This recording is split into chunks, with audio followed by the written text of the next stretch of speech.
Hello everyone, very good morning to all of you. Challengers unique classes के YouTube channel पे आपका फिर से स्वागत है। और जैसा कि आपको पता है, पिछले वाले फिजिक्स के लेक्चर में आपने क्या देखा था कि जे थॉमसन, डाल्टन, रदरफोर्ड, ये तीनों का आप एटॉमिक मॉडल देख लिए थे। उनकी लिमिटेशन, उनकी जो एक्सपेरिमेंट हुआ था और उन्होंने जो अपना थ्योरी दिया था, उनके उस सारे थ्योरी को पढ़ने के अलावा उनमें कुछ कुछ गलतियाँ भी पाई गई उनके थ्योरी में। वो सारे चीज़ को हमने ठीक किया था और फाइनली फिर हम लोग रदरफोर्ड के थ्योरी में जब इंटर किए थे तो उन्होंने भी अपना कुछ थ्योरी दिया था और उनमें भी कुछ लिमिटेशन यानी कठिनाइयाँ उत्पन्न हुई थी, कुछ गलतियाँ आई थी। वो सारे गलतियों को आज दूर करेंगे। तो आज का टॉपिक और भी ज़्यादा इम्पॉर्टेंट है क्योंकि आज तो हम लोग थ्योरी पढ़ेंगे ही, उसके अलावा कुछ फार्मूला भी, डेरिवेशंस भी करेंगे जिसके अकॉर्डिंग हम लोग क्वेश्चंस कर सकते हैं, न्यूमेरिकल्स क्वेश्चंस। इसके अलावा जो टॉपिक होगा वो 5 मार्क्स का होगा क्योंकि डेरिवेशंस का टॉपिक आने वाला है और दो डेरिवेशंस एक ही साथ होगा और उसके साथ साथ हम लोग कुछ रूल्स और लॉ भी पढ़ेंगे। तो वो सारे चीज़ को आज हम लोग डिस्कशंस करेंगे। तो क्या है वो चीज़, तो जल्दी से हम लोग स्टार्ट करते हैं बिना टाइम को बर्बाद किए हुए। तो चलिए लेट्स स्टार्ट। तो चलिए अब टॉपिक को हम लोग स्टार्ट करते हैं। आज का जो टॉपिक पढ़ना है वो आपके सामने लिखा हुआ है, ये टॉपिक आप देख सकते हो। टॉपिक का नाम है बोर का परमाणु मॉडल। बोर वैज्ञानिक का नाम था, जैसे रदरफोर्ड, जे थॉमसन, डाल्टन का आपने नाम सुना, उसी तरह बोर, इनका पूरा नाम नील्स बोर था। ठीक है, क्या नाम था? Niels Bohr. नील्स बोर, तो नील्स बोर ने एटॉमिक मॉडल दिया जिसको बोर का परमाणु मॉडल के नाम से जाना जाता है और ये काफ़ी इंटरेस्टेड चीज़ है। तो ये समझते हैं। सबसे पहले ये जान ले कि इस थ्योरी को दिया कौन था, तो नील्स बोर। ठीक है, नील्स बोर। नील्स बोर के वैज्ञानिक ने 1913 में 1913 ईस्वी में, क्योंकि रदरफोर्ड का जब आप एक्सपेरिमेंट पढ़े थे और उनका जब आप मॉडल तैयार होकर देखा गया था तो उसमें 2 लिमिटेशन, 2 कठिनाइयाँ, 2 गलतियाँ हुई थी और उन सारे गलतियाँ का सुधार किया जाएगा और नील्स बोर का थ्योरी काफ़ी हद तक सही माना जाता है। तो नील्स बोर 1930 में, ठीक है, एटम यानी परमाणु से रिलेटेड उन्होंने एक थ्योरी दिया। परमाणु के संरचना से संबंधित यानी एटम के कंस्ट्रक्शन से रिलेटेड कि एटम किस तरह से बना है, वो सारे चीज़ से रिलेटेड इन्होंने एक थ्योरी दिया, एक मॉडल तैयार किया। उसको एटॉमिक मॉडल और बोर्स या बोर्स एटॉमिक मॉडल के नाम से जाना गया, जो कि दिया गया कब? 1913 में। तो अभी तक आप जितना भी वैज्ञानिक के बारे में सुने जो इस चैप्टर में, वो सारे एटम के ही बारे में, कुछ कुछ एटम के कंस्ट्रक्शन के ही बारे में बताए और सबने अपना अपना एक नया लॉ दिया। कुछ कुछ गलतियां आई, फिर उसमें कुछ सुधार हुआ, फिर उसमें कुछ सुधार हुआ, ऐसे ऐसे बहुत आगे हम लोग बढ़ते हैं और अभी हम लोग पहुंच चुके हैं 1913 में। 1803 से हम लोग स्टार्ट किए थे डाल्टन के थ्योरी से, 1803 सन ईस्वी से हम लोग 1913 में पहुंच चुके हैं, यानी कि अब हम लोग 1913 में हैं और यहाँ पे नील्स बोर के वैज्ञानिक हैं, उन लोगों का थ्योरी खत्म हो चुका है। अच्छा, नील्स बोर जो है, इस बोर के परमाणु मॉडल यानी बोर्स एटॉमिक मॉडल को देने के लिए 1930 में देने के लिए इन्होंने मैक्स प्लांक के क्वांटम सिद्धांत यानी quantum theory of max Planck का यूज करेंगे। यानी नील्स बोर अपना एक एटॉमिक मॉडल तैयार करने के लिए इनका मैक्स प्लांक का जो क्वांटम थ्योरी था, E बराबर hν, आपने फॉर्मूला पढ़ा था फर्स्ट चैप्टर में, जहाँ पे H प्लांक कांस्टेंट था, न्यू फ्रीक्वेंसी और E ऊर्जा होता था, फोटोन की ऊर्जा यानी एनर्जी ऑफ फोटोन। तो इस थ्योरी का यूज करेंगे नील्स बोर अपने एटॉमिक मॉडल को देने के लिए। ठीक है, तो ये तो आप समझ में आ गया होगा कि ये दिया क्यों गया। तो ये एटम के कंस्ट्रक्शन को समझने के लिए, और जहाँ तक ये एटम का कंस्ट्रक्शन दिया हुआ था पहले से, लेकिन रदरफोर्ड में कुछ गलतियाँ पाई गई थी, तो उस थ्योरी को सुधार करने के लिए इन्होंने अपना एक एटॉमिक मॉडल दिया। कब दिया गया? 1930 में। और किन्होंने दिया? तो नील्स बोर ने। और नील्स बोर ने यूज किया यानी कि हेल्प के बेस पे, किसके हेल्प के बेस पे? तो मैक्स प्लांक के क्वांटम सिद्धांत के बेस पे एक एटॉमिक मॉडल तैयार किया गया। ठीक है, समझ गए यहाँ तक? अब आगे देखते हैं। यहाँ पे 4 टॉपिक लिखा हुआ है। अपने नील्स बोर अपने एटॉमिक मॉडल में यही 4 सिचुएशंस को उन्होंने दिया। ठीक है, यहाँ पे भी न्यूक्लियर कंडीशन होगा, नाभिकीय शर्त। इन्होंने ये 4 थ्योरी दिया, इसी थ्योरी के बेस पे एटॉमिक मॉडल निकल जाएगा और इन 4 थ्योरी के बेस पे हम 5 टॉपिक बताएंगे, समझते हैं किस तरह से। ठीक है, चलो स्टार्ट करते हैं। सबसे पहला है न्यूक्लियर कंडीशन यानी नाभिकीय शर्त। तो नील्स बोर का सबसे पहला क्या कहना था? न्यूक्लियर कंडीशन, नाभिकीय शर्त। उन्होंने न्यूक्लियर मतलब नाभिक से रिलेटेड उन्होंने कुछ कुछ बातें बताई, नाभिक से रिलेटेड उन्होंने शर्त दिया। और वो शर्त क्या था? एक बात तो पता है कि वो नाभिक के बारे में देंगे, ऑर्बिट के बारे में बताएंगे, क्वांटम के बारे में बताएंगे, फ्रीक्वेंसी के बारे में बताएंगे, अपने ये थ्योरी में ये 4 चीजों के बारे में बताएंगे। लेकिन वो क्या बताएंगे आखिर? अगर न्यूक्लियर कंडीशन, नाभिकीय शर्त का बात हो रहा है, तो नाभिक के बारे में, न्यूक्लियस के बारे में वो क्या बताएंगे? तो चलो देखते हैं। उन्होंने क्या बताया कि हर एक एटम, ध्यान से समझना, कोई भी एटम, एक बड़ा सा साइज ले लेते हैं, एक एटम, ठीक है, एटम यानी परमाणु। उन्होंने पहला बात बताया जो समझो ध्यान से, हर एक एटम का सेंटर पे होता है न्यूक्लियस, जो कि हम लोग पहले ही पढ़ चुके हैं। किनके थ्योरी में? रदरफोर्ड के थ्योरी में, जिसको नाभिक के नाम से जाना गया। किसी भी एटम का जो सेंटर होता है न्यूक्लियस, रदरफोर्ड ने ये बताया, ऐसे तो रदरफोर्ड ने ये बता दिया कि न्यूक्लियस होता है, ठीक है, और इस पर कौन सा चार्ज होता है? तो पॉजिटिव, इसके अंदर पॉजिटिव चार्ज होता है, ठीक है। इन्होंने भी यही बात बताया, इन्होंने भी यही बात बताया कि किसी भी एटम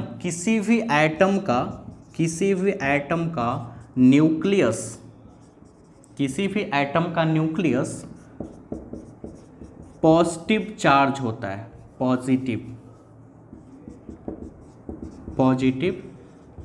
चार्ज्ड होता है, ठीक है। यानी कोई भी परमाणु, दुनिया का कोई भी परमाणु का जो नाभिक होता है वो धन आवेशित होता है।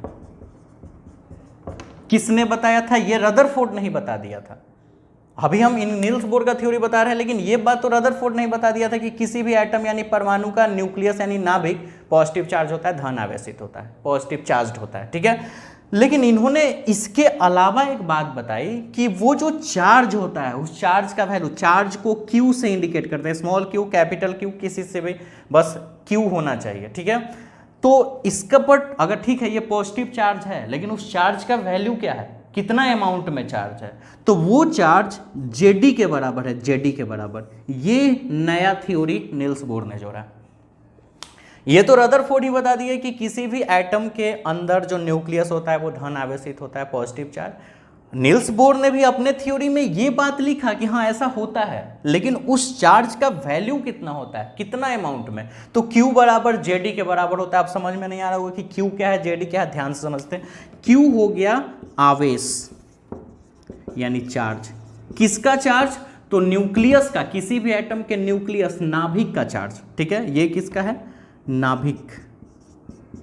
नाभिक का आवेश यानी चार्ज ऑफ न्यूक्लियस,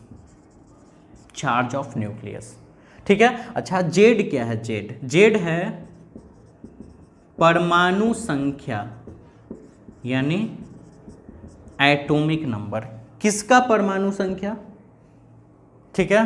तो जिस एलिमेंट का हम बात कर रहे हैं, जैसे अगर ये परमाणु है, परमाणु का नाभिक है, तो ये परमाणु किसी न किसी एलिमेंट का होगा, किसी न किसी तत्व का होगा, किसी सब्सटेंस का होगा, यानी किसी पदार्थ का, चाहे हाइड्रोजन हो, हीलियम हो, लिथियम हो, बेरिलियम हो, किसी न किसी का तो होगा ना, ठीक है। तो उसका परमाणु संख्या यानी एटॉमिक नंबर आपको पता है, जैसे हाइड्रोजन का 1, हीलियम का 2, लिथियम का 3, बेरिलियम का 4, ऐसे ऐसे 5, 6 बढ़ते चला जाता है। तो वो एटॉमिक नंबर, जेड क्या है? Atomic number. और ई क्या है? ई एक इलेक्ट्रॉन पर आवेश यानी चार्ज ऑन एन इलेक्ट्रॉन। एक इलेक्ट्रॉन पर आवेश कितना? 1.6 इंटू 10⁻⁻19 कूलम। ये सब पिछले चैप्टर में पढ़े और पहले भी पढ़ के रखे हो। और आगे प्लस, क्योंकि बात हो रहा है परमाणु के नाभिक का यानी एटम के न्यूक्लियस का, जो कि पॉजिटिव चार्ज होता है, तो रिजल्ट प्लस में ही होना चाहिए। तो प्लस आगे लगाओ या मत लगाओ, ये तो पॉजिटिव ही माना जाएगा, लगा भी दो तो भी कोई दिक्कत नहीं है। तो उन्होंने ये बताया कि किसी भी एटम का जो न्यूक्लियस होता है उस पर चार्ज जेडी होता है। किसी भी, ध्यान से समझना, किसी भी न्यूक्लियस यानी किसी भी नाभिक, दुनिया का कोई भी परमाणु का जो नाभिक होगा यानी किसी भी एटम का जो न्यूक्लियस होगा वो पॉजिटिव चार्ज से लेस होगा। और पॉजिटिव चार्ज का वैल्यू कितना होगा, तो जेडी के बराबर। अब जेडी कहने का मतलब क्या हो गया, जैसे अगर हम हाइड्रोजन का बात कर रहे हैं तो हाइड्रोजन का भी जेडी ही हो जाएगा। जेडी कहने का मतलब हाइड्रोजन का Z1 यानी एटॉमिक नंबर 1, और ई का तो वैल्यू फिक्स है 1.6 इंटू 10⁻⁻19 कूलम। मल्टीप्लाई कर दो, जो भी रिजल्ट आ जाएगा इतना ही रह जाएगा, 1.6 इंटू 10⁻⁻19 कूलम। यानी इतना चार्ज हाइड्रोजन के एक एटम के न्यूक्लियस पे होगा। यानी हाइड्रोजन में जितने भी एटम होंगे, जितने भी हाइड्रोजन में एटम होंगे, सारे एटम के न्यूक्लियस पे, यानी हाइड्रोजन के अंदर जितने भी एटम हो सकते हैं, 10 एटम हो, 20 एटम हो, 50 एटम हो, 100 एटम हो, कितना भी एटम हो, उसमें से कोई भी एक एटम उठा लो, कोई भी एक एटम, ठीक है, उस एटम का न्यूक्लियस जब चेक करोगे तो उस पर पॉजिटिव चार्ज होगा, और कितना चार्ज का वैल्यू रहेगा, तो इतना 1.6 इंटू 10⁻⁻19 कूलम। यानी कि अगर 100 एटम उसके अंदर है तो 100 एटम के न्यूक्लियस का चार्ज इतना होगा, ठीक है। अच्छा, अगर हम हीलियम का बात करें तो हीलियम का एटॉमिक नंबर 2 होता है, तो हम यहाँ जेड का वैल्यू 2 रख देंगे, तो 2 गुने 1.6 गुने 10⁻⁻19 कूलम। 3, अगर लिथियम का बात करें तो जेड का वैल्यू 3 रखेंगे, तो 3 गुने 1.6 गुने 10⁻⁻19 कूलम। मल्टीप्लाई कर लो, जो तुम्हारा आंसर आ गया। तो अगर मान के चलो कि हम लिथियम का बात करें तो यहाँ 3 हो जाएगा, तो 16×3 = मान लो 4.8 लिख देते हैं इंटू 10⁻⁻19 कूलम। तो लिथियम के अंदर जितने भी एटम हैं, अब तो डिपेंड करता है ना कि तुम लिथियम कितना अमाउंट में लिए हो, इतना सा लिए हो, इतना सा, मान लो कि एक डब्बा भर लिथियम लिए हो तो बहुत सारा एटम हो जाएगा, इतना ले लोगे तो और ज़्यादा हो जाएगा।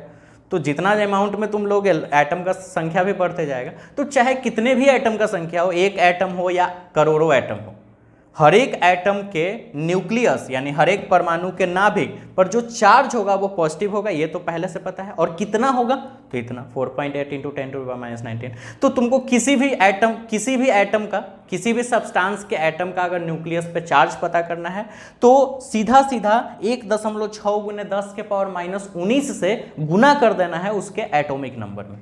एटॉमिक नंबर यानी परमाणु संख्या में। जैसे कि अगर हम कैल्शियम का बात करें या सोडियम का पहले बात करते हैं, तो सोडियम का परमाणु संख्या एटॉमिक नंबर 11 होता है, तो 11 में 1.6 गुने 10⁻⁻19 से गुना कर दो।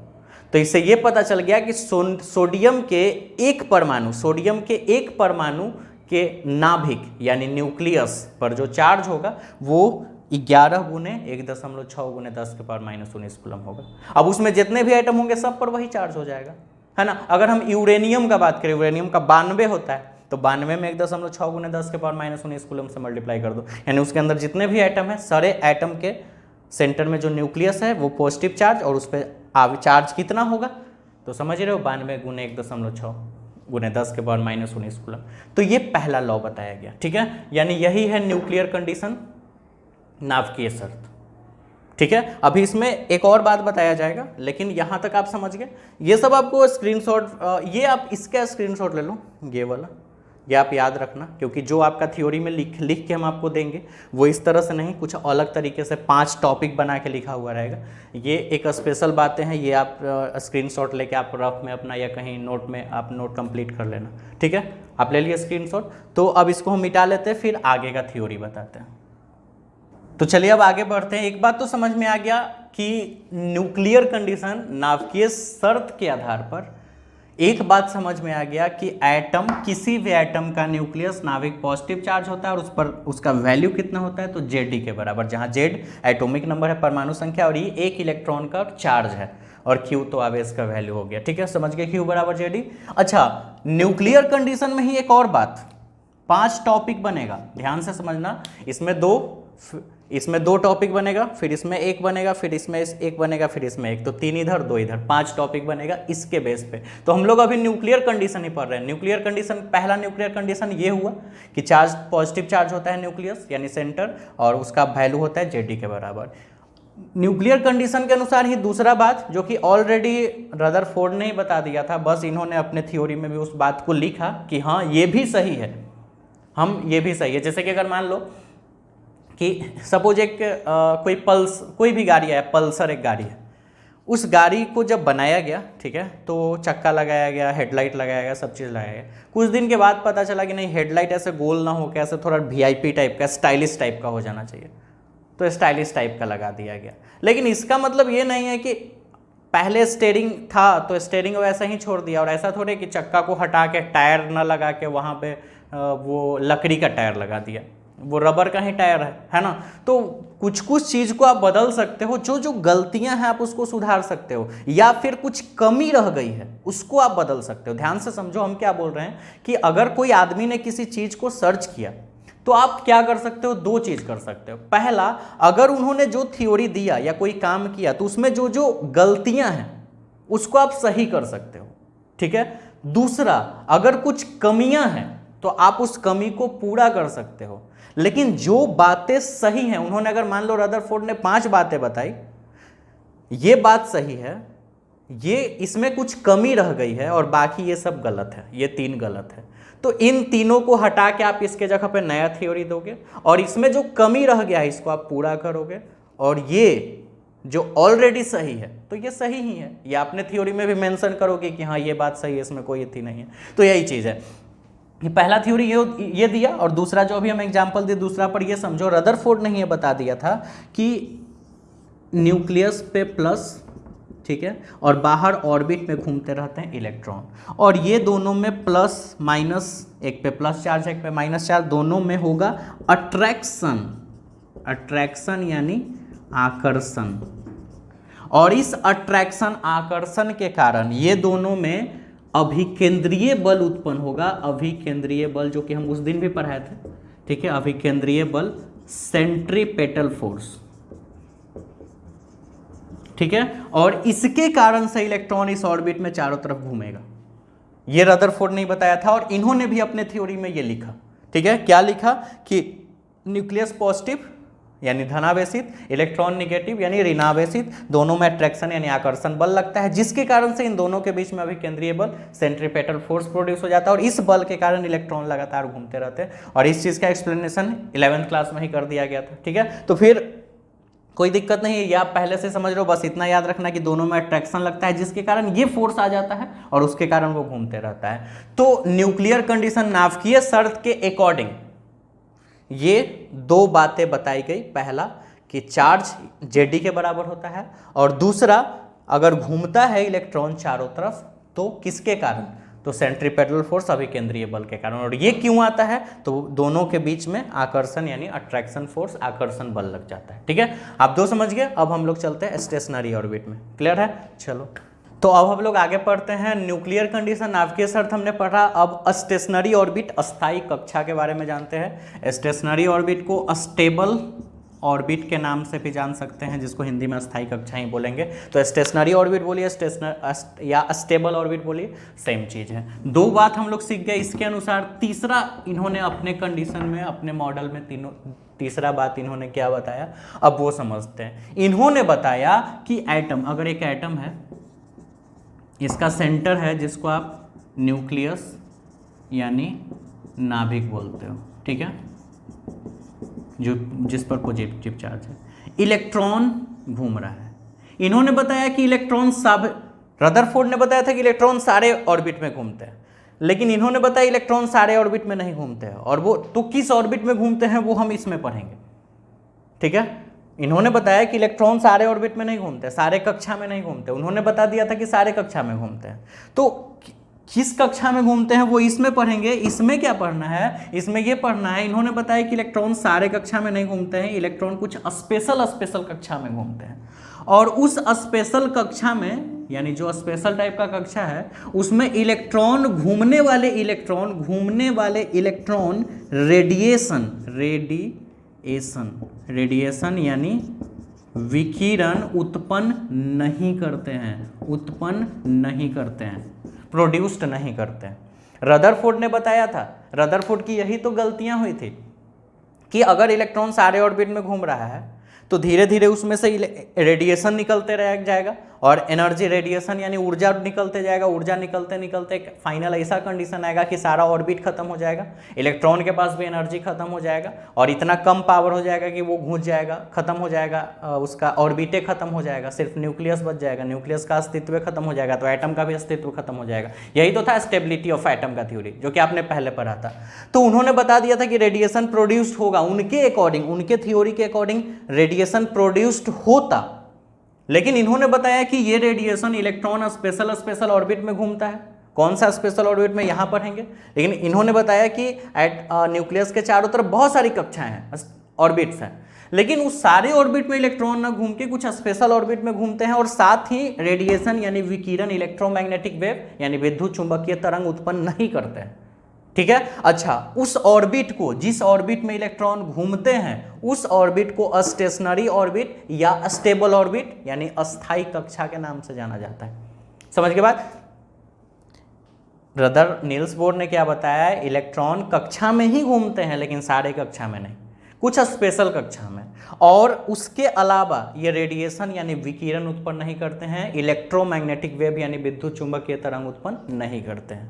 और वो जिस ऑर्बिट में घूम रहे हैं स्पेशल वाले ऑर्बिट, उसका नाम स्टेशनरी ऑर्बिट या स्टेबल ऑर्बिट भी बोल सकते हैं, अस्थायी कक्षा के नाम से जाना जाता है। ये तीसरी बातें थी। ठीक है, समझ गए ये टॉपिक। अब हम लोग चौथे वाले टॉपिक में चलते हैं। तो अब हम लोग नेक्स्ट कंडीशन में चलते हैं। हमने न्यूक्लियर कंडीशन में 2 टॉपिक पढ़ा, स्टेशनरी ऑर्बिट और स्टेबल ऑर्बिट में 2, एक कंडीशन तो 3 हो गया।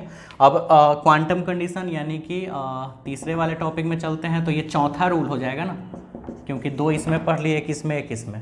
अब इसको समझते हैं। हमने क्या इसके अकॉर्डिंग क्या पढ़े कि सारे ऑर्बिट में इलेक्ट्रॉन नहीं घूम सकते, सारे कक्षा में नहीं घूम सकते, स्पेशल में जिसका स्टेशनरी ऑर्बिट या स्टेबल ऑर्बिट के नाम से जाना गया। तो आखिर वो कौन से स्पेशल ऑर्बिट है?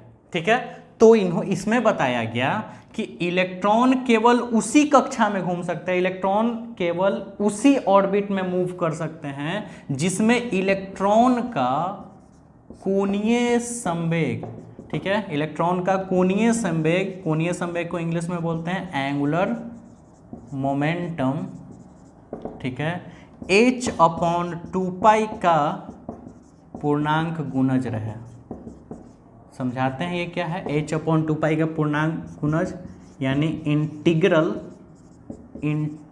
Multiple of h/2π, integral multiple of h/2π। ठीक है, अब ये क्या है समझते हैं। सबसे पहले कोणीय संवेग समझ ले। ठीक है, आप संवेग का नाम सुने होंगे, रेखीय संवेग। ठीक है, मोमेंटम जिसको बोलते हैं, मोमेंटम p से सूचित किया जाता है। सूत्र होता है mv, mass into velocity, mass into velocity यानी द्रव्यमान गुने वेग, संवेग बराबर। ये है कोणीय संवेग। कोणीय संवेग को L से सूचित किया जाता है, ये होता है mvr, क्योंकि ये कोणीय यानी ये सर्कुलर वृत्तीय पथ पे गतिमान रहते हैं और रेखीय संवेग में वो सीधा सीधा जा रहा है। तो यहाँ पे कोणीय संवेग पढ़ना होता है, ये भी 11th क्लास में पढ़ना था। ठीक है, कोणीय संवेग को L से सूचित करते हैं, ये mvr होता है यानी मास वेलोसिटी रेडियस, यानी जिस सर्कुलर पथ पे वो घूम रहा है उसका रेडियस यानी त्रिज्या, यानी द्रव्यमान वेग त्रिज्या, जिस सर्कुलर पथ पे वृत्तीय पथ पे घूम रहा है उसका त्रिज्या, वह पार्टिकल जितना तेज घूम रहा है उसका वेलोसिटी यानी वेग, और मास तो उसका होगा ही, हर एक चीज का अपना अपना कुछ ना कुछ मास है। तो ये सूत्र होता है mvr। ठीक है, यानी कि किसी भी इलेक्ट्रॉन का L यानी कोणीय वेग यानी एंगुलर मोमेंटम कितना होना चाहिए, कितना। ठीक है, तो h/2π का पूर्णांक गुणज का मतलब ये, ठीक है, जैसे 2 का पहाड़ा पढ़ो तो देखो 2 का पहाड़ा क्या है, 2 का पूर्णांक गुणज है यानी इंटीग्रल मल्टीपल ऑफ 2। 3 का पहाड़ा मतलब 3 का पूर्णांक गुणज, 4 का पहाड़ा मतलब 4 का पूर्णांक गुणज, 5 का पहाड़ा मतलब 5 का पूर्णांक गुणज, 6 का पहाड़ा मतलब 6 का पूर्णांक गुणज। इंग्लिश वाले 2 का टेबल इसका मतलब 2 का इंटीग्रल मल्टीपल, 3 का टेबल यानी 3 का इंटीग्रल मल्टीपल, 4 का टेबल यानी 4 का इंटीग्रल मल्टीपल। और इंटीग्रल मल्टीपल जैसे 2 का पहाड़ा तो हम 2 को 2n लिख सकते हैं। क्यों, देखो 2n n, और जहां n जो है वो इंटीजर्स है, इंटीजर्स, तो इंटीजर से इंटीग्रल बना है, इंटीजर्स यानी पूर्णांक। जैसे n का वैल्यू तुम कुछ भी रख दो, 1 2 3 4 -1 -2 कुछ भी तो रखो। 2 में n का वैल्यू 1 रखोगे तो 2 आएगा, फिर 2 रखोगे 4 आएगा, फिर 3 रखोगे 6 आएगा, देखो 4 रखोगे 8 आएगा, माइनस में भी रखो, ये 2 का टेबल नहीं बन रहा है, 2 के ही मल्टीपल में 3n यानी 3 का इंटीग्रल, n का वैल्यू 1 2 3 रखते जाओ, कुछ भी रख दो n का वैल्यू, तो 3 का मल्टीपल आते जाएगा। तो इसीलिए अब इंटीग्रल मल्टीपल मतलब उसमें n लगा दो जहां n इंटीजर्स है, 4n 5n यानी 5 का इंट्रीगल मल्टीपल यानी 5 का पूर्णांक गुणज, 10n मतलब 10 का पूर्णांक गुणज, ऐसे। तो उसी तरह h/2π का पूर्णांक गुणज, तो h/2π में n से गुना करेंगे, ठीक है, जहां लिख देंगे n जो है वो integral multiple, subset of integral multiple, ठीक है। अच्छा, L का वैल्यू होता है MVR और इसमें E लगाते थे, MVR और E किस लिए, क्योंकि इलेक्ट्रॉन का बात हो रहा है, इलेक्ट्रॉन का कोणीय संवेग यानी एंगुलर मोमेंटम इतना होना चाहिए, ठीक है। तो इसलिए E जो पार्टिकल्स उसी का ना द्रव्यमान, तो इलेक्ट्रॉन का द्रव्यमान यानी इलेक्ट्रॉन का मास, तो E लगा दिए MEVR बराबर NH/2π, यानी ये कंडीशन फॉलो करना चाहिए। इसमें नील्स बोर ने क्या बताया कि इलेक्ट्रॉन सारे ऑर्बिट में, रदरफोर्ड ने बोला था कि सारे ऑर्बिट में घूमता है, नील्स बोर ने बताया कि इलेक्ट्रॉन सारे ऑर्बिट में नहीं घूमते, स्पेशल ऑर्बिट में घूमते हैं, और उस ऑर्बिट का ये नाम रखा गया, स्टेशनरी ऑर्बिट, स्टेबल ऑर्बिट, स्थायी कक्षा।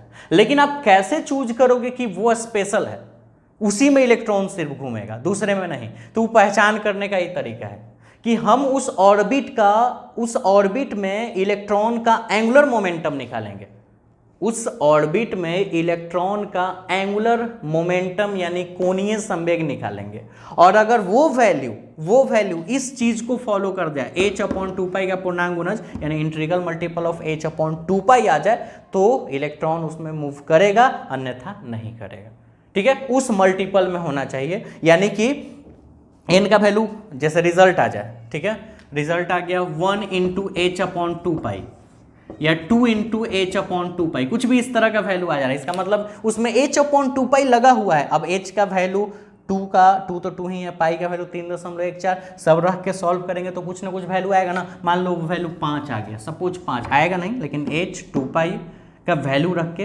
रिजल्ट जब हम निकाले तो 5 आ गया, माना है, आएगा नहीं, डेसिमल वगैरह में आएगा, लेकिन मान लो 5 आएगा, तो n5 या हम इसको n5 को 5n भी लिख सकते हैं, ठीक है। तो हम एक ऑर्बिट लिया, 10 ऑर्बिट है लगातार मेरे पास, एक ऑर्बिट, पहला ऑर्बिट में क्या है, पहला ऑर्बिट में इलेक्ट्रॉन को घुमा के देखें, उसमें एंगुलर मोमेंटम निकाले, तो रिजल्ट आ गया 5, दूसरे में निकाले आ गया 7, तीसरे में निकाले आ गया 10, चौथे में निकाले आ गया मान लो 11, पांचवें में निकाले एंगुलर मोमेंटम यानी कोणीय संवेग आ गया 15, ऐसे निकालते जा रहे हैं, ठीक है। तो देखो 5n यानी कि 5 का मल्टीपल, तो देखो ये होगा, ये होगा, ये होगा, यानी पहले ऑर्बिट में, तीसरे ऑर्बिट में, पांचवें ऑर्बिट में इलेक्ट्रॉन घूमेगा, बाकी में नहीं घूमेगा। अब अलग अलग कंडीशन, ऐसा थोड़ा है कि पहला के बाद तीसरा में, हो सकता है पहला के बाद चौथा में भी वो घूमने के लिए तैयार हो जाए, वो डिपेंड करता है वैल्यू निकाल के देखने पर। यानी कि कहने का मतलब ये है कि जब भी हम एंगुलर मोमेंटम इलेक्ट्रॉन का निकालेंगे तो उसमें h/2π मल्टीपल में होना चाहिए, h/2π का जो वैल्यू है वो उसके मल्टीप्लाई में होना चाहिए। अगर वो रिजल्ट आ जाता है तो इलेक्ट्रॉन उस ऑर्बिट में घूमेगा, और जिस ऑर्बिट में घूमेगा उस ऑर्बिट को स्टेशनरी ऑर्बिट या स्टेबल ऑर्बिट के नाम से जाना जाएगा, अन्यथा दूसरे ऑर्बिट में वो इलेक्ट्रॉन नहीं घूमेगा। और इसी कारण से ये रेडिएशन नहीं उत्पन्न करता है, क्योंकि ये स्पेशल, सारे ऑर्बिट में नहीं घूम करके स्पेशल ऑर्बिट में घूमता है, ठीक है। तो ये 4 कंडीशन हमने पढ़ लिया, ये याद रखिएगा। ऑब्जेक्टिव क्वेश्चन हो सकता है कि इलेक्ट्रॉन किस कक्षा में घूमता है, तो इलेक्ट्रॉन सिर्फ उसी कक्षा में घूम सकता है जिसमें एंगुलर मोमेंटम यानी कोणीय संवेग h/2π का पूर्णांक गुणज होगा, यानी integral multiple of h/2π। Clear है, ठीक है। 4 हो गया टॉपिक। अब हम लोग लास्ट वाले में पढ़ते हैं। अब हम लोग लास्ट टॉपिक पढ़ते हैं, 5वां नंबर, और ये रिलेटेड है फ्रीक्वेंसी कंडीशन यानी आवृत्ति शर्त से, ठीक है। 5वां, 2 इसमें, फिर एक इसमें, फिर एक इसमें और इसमें। फ्रीक्वेंसी कंडीशंस क्या है कि अब मान लो एक एटम है, ध्यान से समझना, एटम यानी परमाणु, इसके बीच में है ये न्यूक्लियस यानी नाभिक, और चारों तरफ ऑर्बिट, ठीक है। और ये मान लो वो ऑर्बिट है जिसमें इलेक्ट्रॉन घूम सकता है इसके कंडीशन के अनुसार, मान लेते हैं वैसा ऑर्बिट, और ठीक है इलेक्ट्रॉन इसमें है, और ये मान लो ये वाला हायर एनर्जी लेवल, यानी इसमें एनर्जी लेवल जो नाभिक के जो सबसे नज़दीक वाला है उसमें हायर एनर्जी लेवल है, और सबसे दूर वाला जो है उसमें लोअर है। मतलब 2 ही मान लेते हैं ना, 2 ही, ये फर्स्ट और सेकंड, ठीक है। ये आपका पहला ऑर्बिट हो गया और ये आपका दूसरा ऑर्बिट। तो ये हायर एनर्जी लेवल है और ये लेस है, या लोअर बोल सकते हैं, लोअर एनर्जी लेवल है। ये हायर एनर्जी लेवल का ऑर्बिट है, ये लोअर एनर्जी लेवल का ऑर्बिट है।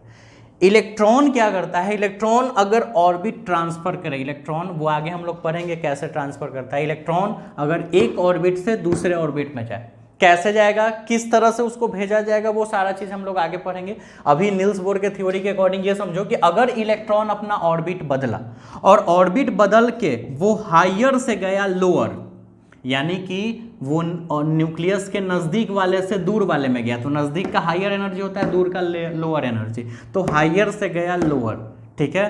तो ये क्या करेगा, एनर्जी को एमिट करेगा, यानी ऊर्जा उत्सर्जन करेगा। उत्सर्जन मतलब बाहर निकालेगा। क्यों? क्योंकि हायर है तो हायर से लोअर में जा रहा है, तो एनर्जी ऑलरेडी ज्यादा था, कम में जा रहा है तो उतना एनर्जी का जरूरत नहीं, तो वो एनर्जी बाहर दे देगा, ठीक है। अच्छा, अगर लोअर से हायर आया, यानी वापस ऊपर से नीचे आ रहा है, लोअर से हायर, तब एनर्जी एब्जॉर्ब करेगा, यानी ऊर्जा अवशोषित। सब समझना, ये सब कंडीशन, ऊर्जा को अवशोषित। अगर हायर से लोअर यानी नीचे से ऊपर जा रहा है, यानी नाभिक के नजदीक वाले ऑर्बिट से दूर वाले में, तो एनर्जी एमिट करेगा, उत्सर्जित करेगा। और अगर ऐसा हो लोअर टू हायर यानी ऊपर से नीचे, है ना, यानी नाभिक के दूर वाले से नजदीक वाले ऑर्बिट में आ रहा है, तो ये एनर्जी को एब्जॉर्ब करेगा। अच्छा, चाहे उत्सर्जन हो या अवशोषण, चाहे एमिट करे या एब्जॉर्ब करे, ठीक है। इस पूरे थ्योरी में एक ही चीज बताया गया कि जो एनर्जी डिफरेंस होगा दोनों के बीच का, दोनों ऑर्बिट के बीच का एनर्जी डिफरेंस, मान लो ये वाले का E1 मान लेते हैं और ये वाले का E2, E1 E2, तो एनर्जी डिफरेंस जो होगा दोनों ऑर्बिट के बीच का जो एनर्जी डिफरेंस होगा, और वही तो एब्जॉर्प्शन होगा। नहीं समझे? जैसे कि सपोज मान लेते हैं, ध्यान से समझना, ये पहला ऑर्बिट है, ये दूसरा ऑर्बिट है, ठीक है। इसमें एनर्जी लेवल है 10 जूल, सपोज मान लेते हैं 10 जूल, और इसमें एनर्जी लेवल है 8 जूल, या और कुछ मान लेते हैं 7 जूल मान लेते हैं, एनर्जी लेवल 7 जूल, ठीक है। जब इलेक्ट्रॉन इसमें था तो 10 जूल इसके पास एनर्जी है, और ये इलेक्ट्रॉन जब इसमें जा रहा है, तो इसमें तो 7 जूल एनर्जी का जरूरत है ना। ध्यान से समझो, पहले वाले ऑर्बिट में इलेक्ट्रॉन है, 10 जूल एनर्जी लेवल है, तो 10 जूल अगर उसके पास 10 जूल एनर्जी है तभी तो वो इस ऑर्बिट में, इस कक्षा में। लेकिन अगर वो इससे इसमें अगर जाता है, इसका मतलब उसको 3 जूल एनर्जी न भी रहे, 7 जूल एनर्जी रहे, तो काम चलेगा 7 जूल में। तो बाकी का जो 3 जूल एनर्जी होगा वो अपने पास से छोड़ देगा, समझ रहे हो बात, और छोड़ देगा तो वो बाहर निकलेगा। तो कितना एनर्जी छोड़ा, तो E2 में से E1 इसके एनर्जी लेवल में से इसके एनर्जी लेवल को घटा देंगे, समझ रहे हो बात, या उसके एनर्जी लेवल में से इसको एनर्जी के लेवल को घटाते, किसी में से किसी को घटा दो, कोई दिक्कत नहीं है। 5 में से 3 घटाओ, आंसर 2 आएगा। 3 में से 5 घटाओ, आंसर -2 आएगा। रिजल्ट मैग्नीट्यूड तो 2a आ रहा है। हाँ, प्लस और माइनस का मतलब हो सकता है ये, या तो एब्जॉर्ब कर रहा है, अगर वैल्यू प्लस में आया है, तो इसका मतलब है कि वो उसके पास कर्ज नहीं है, वो अपने पास से दे रहा है, समझ रहे हो बात। और अगर जैसे कि हाँ, ये समझ ही रहो नॉर्मली, अगर मान के चलो कि अगर सपोज राम के पास 10 रुपया है और श्याम के पास 5 रुपया है, और कम ही 6 रुपया मान लेते हैं, ठीक है। तो डिफरेंस किसमें, 10 में से 4 घटाओ या 6 में से 10 घटाओ, आंसर दोनों में सेम आएगा, अंतर आ जाएगा प्लस और माइनस का। और अब यहाँ पे बात समझो कि अगर रिजल्ट पॉजिटिव आता है तो हम यही ना समझते हैं कि आदमी का अपना खुद का पैसा है, लेकिन अगर वही वैल्यू निगेटिव आ जाता है, इसका मतलब कर्जा लिए हुए, कहीं ना कहीं से कर्जा लिए हुए। तो अगर हम E2 मान लो, इसका एनर्जी लेवल E1 है, इसका एनर्जी लेवल E2, ये कहाँ से आया ये हम समझा रहे हैं। इसके पास है 10 जूल, इसके पास है 7 जूल। इलेक्ट्रॉन यहाँ जब था तो 10 जूल रख लेता एनर्जी, जब यहाँ आएगा तो 7 जूल आएगा। तो जब ये 10 जूल है और ये 7 जूल है, तो जब इलेक्ट्रॉन यहाँ से यहाँ जंप किया तो अपना 3 जूल एनर्जी को छोड़ देगा, और वही एनर्जी बाहर निकलेगा, जिसको उत्सर्जन बोलेंगे, एनर्जी एमिट होगा, यानी हायर से लोअर गया तो एनर्जी बाहर निकला। और जब एनर्जी अपने पास से त्याग रहा है तो वो वैल्यू पॉजिटिव होगा, ठीक है। तो E2 - E1 कर लिए। अच्छा, अगर वापस वापस आएगा, ठीक है। तो वापस आएगा तो मान लो कि जब यहां से वहां गया, नीचे से ऊपर गया, तो E2 में से E1 किए या E1 में से E2 जो भी कर दिए। लेकिन अगर फिर ऊपर से नीचे आएगा, अगर तुम नीचे से ऊपर जाने में या ऊपर से नीचे आने में किसी भी एक कंडीशन के लिए अगर तुम E2 माइनस E1 ला रहे हो, तो अगले कंडीशन के लिए E1 माइनस E2 होना चाहिए। अगर नीचे से ऊपर के लिए ये ले रहे हो, बाद वाले में से पहले वाले घटा रहे हो, तो जब ऊपर से नीचे आएगा तो फिर बाद वाले में से पहले वाला घटाओगे तो E1 माइनस E2 हो जाएगा। तो तुम ये करो या ये करो कोई फर्क नहीं पड़ता है, रिजल्ट तो सेम ही आएगा। अंतर क्या आएगा, प्लस में या तो माइनस में। तो प्लस और माइनस के लिए अपने पास ऑप्शन है ना।